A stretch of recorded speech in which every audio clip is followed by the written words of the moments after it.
ഇന്ത്യക്കാർക്ക് ശുഭവാർത്തയുമായി പുതിയ ഒരു സ്മാർട്ട് ഫോൺ ബ്രാൻഡ് കൂടി ജനിച്ചിരിക്കുകയാണ്. ഇൻകൽ ടെക്നോളജീസിന്റെ ഉടമസ്ഥതയിൽ വോബിൾ എന്ന ബ്രാൻഡിലാണ് ഫോൺ പുറത്തിറങ്ങിയിരിക്കുന്നത്. ആദ്യ മോഡലായ വോബിൾ 1 നവംബർ 23-നാണ് ലോഞ്ച് ചെയ്തത്. ഒരു ഗെയിമിംഗ് ഫോൺ എന്ന നിലയിൽ പെർഫോമൻസിന് പ്രാധാന്യം നൽകിയാണ് ഫോൺ പുറത്തിറക്കിയിരിക്കുന്നത്. 22,000 രൂപ വിലയിൽ മിഡ് റേഞ്ച് ഫോണായാണ് ആദ്യ ഫോൺ എത്തുന്നത്. ഇൻകൽ ടെക്നോളജീസ് നേരത്തെ തന്നെ വോബിൾ എന്ന പേരിൽ സ്മാർട്ട് ടിവി ഡിസ്പ്ലേ ഇന്ത്യൻ വിപണിയിൽ നൽകുന്നുണ്ട്. വോബിൾ ഇതിനു മുൻപ് ഇയർബഡ്സും പുറത്തിറക്കിയിരുന്നു. അങ്ങനെ വോബിൾ സ്മാർട്ട് ഫോൺ രംഗത്തേക്കും എത്തിയിരിക്കുകയാണ്. ഈ ഫോൺ 22,000 രൂപ വിലയ്ക്കുള്ള ഫീച്ചറുകൾ നൽകുന്നുണ്ടോ എന്ന് ഇനി നോക്കിയാലോ.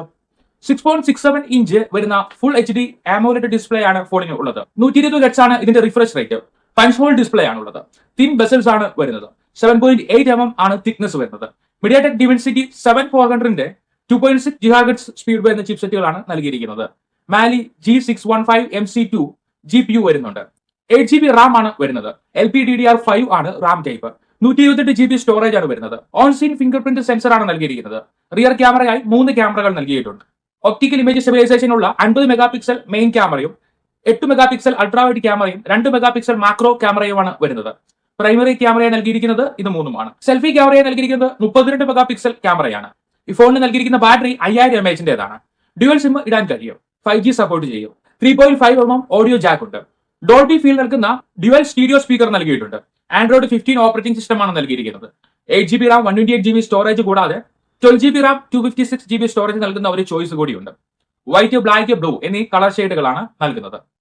ഫോണിന്റെ ഓവറോൾ റിവ്യൂ പറയുമ്പോൾ നല്ല ഡിസ്പ്ലേ, നല്ല ക്യാമറ ഫീച്ചറുകൾ നൽകുന്ന ഫോണാണിത്. ഒപ്പം അത്യാവശ്യം പെർഫോമൻസ് നൽകാനും ഇതിന് കഴിയുന്നുണ്ട്. മോട്ടോ എയുടെ AI ഫീച്ചറുകളാണ് ഈ ബ്രാൻഡ് ഇപ്പോൾ നൽകുന്നത്. എക്സ്റ്റേണൽ മെമ്മറി കാർഡ് സപ്പോർട്ട് ചെയ്യുന്നില്ല. ബാറ്ററി 5000 mAh മാത്രമേ നൽകിയിട്ടുള്ളൂ. എന്നാൽ 33 വാട്ട്സ് ഫാസ്റ്റ് ചാർജിംഗ് ആണ് വരുന്നത്. ഫോൺ ഡിസംബറിൽ റിലീസ് ചെയ്യുമെന്നാണ് പ്രതീക്ഷിക്കുന്നത്. ഫോൺ വിപണിയിൽ എത്തിയെങ്കിൽ മാത്രമേ അതിന്റെ സോഫ്റ്റ്വെയർ ഒപ്റ്റിമൈസേഷനെ കുറിച്ച് പറയുവാൻ ആകൂ. ഫീച്ചറുകൾ വെച്ച് നോക്കുമ്പോൾ 20,000 രൂപയ്ക്ക് താഴെ ഈ ഫോൺ വിപണിയിൽ എത്തിച്ചെങ്കിൽ മാത്രമേ സക്സസ് ആകുകയുള്ളൂ. നിലവിൽ ലോകത്തെ സ്മാർട്ട് ഫോൺ വിപണി ചൈനീസ്, തായ്വാൻ, US ബ്രാൻഡുകളുടെ കയ്യിലാണ്. ഇതിനിടയിൽ ഇന്ത്യൻ ബ്രാൻഡുകൾ സ്മാർട്ട് ഫോൺ രംഗത്ത് വിജയിച്ചു മുന്നേറുന്നത് നമ്മുടെ സ്വപ്നമാണ്. ഇന്ത്യയിൽ നിന്ന് തന്നെ നിരവധി ബ്രാൻഡുകൾ ഉയർന്നു വരേണ്ടതായുമുണ്ട്. എന്നാൽ ഇന്ന് ലോകത്തെ ഏറ്റവും വലിയ വിപണിയായ ഇന്ത്യയിൽ ഒരു സ്മാർട്ട് ഫോൺ ബ്രാൻഡ് വിജയിക്കണമെങ്കിൽ പ്രൈസിന് അനുസരിച്ചുള്ള ഫീച്ചറുകൾ നൽകണം.